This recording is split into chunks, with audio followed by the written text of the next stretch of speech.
This was the toughest interview in history. I was stunned the moment I received my test paper. The entire sheet was blank. I glanced around and saw the same confusion on the faces of the other candidates. The examiner announced 3 rules. Do not stain or damage your paper. Do not speak to the examiner or the security guard. Do not leave the room before the test ends. Breaking any one of these rules would result in immediate disqualification.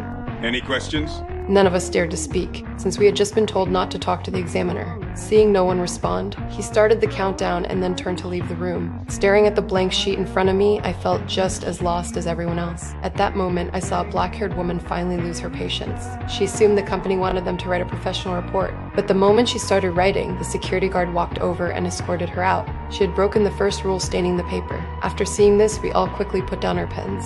When we were still completely clueless, a man named Xiaobai suddenly laughed.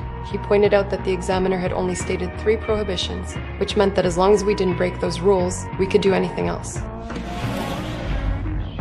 Sure enough, the security guard didn't react, and we all began to relax. A long-haired girl suggested that maybe words would appear under light, so we began experimenting, holding the paper up to different light sources, but found no change at all. Then Xiaobei suddenly thought perhaps we needed a special type of light. We decisively smashed the room's lamps, and sure enough, the emergency lights came on. We quickly tested the paper under them, but still, nothing appeared. Xiaobai thought maybe a liquid could reveal something. He tore his sheet in half, handed one half to Xiaobei to liquid saliva, and used urine on his own half. But that didn't work either. Then the long-haired girl offered her theory perhaps the secret was hidden on the security guard. She immediately went over to him and reached into his pocket.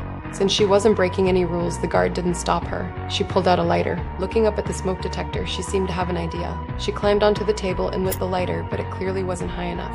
Xiaobai handed her a sheet of paper. With paper, there would be smoke. Soon, the fire alarm went off, but the sprinklers only sprayed ordinary water. We had failed again. Just then, the long-haired girl noticed her test paper was missing. It turned out the one they had burned was hers. And so, she was eliminated. You bastard!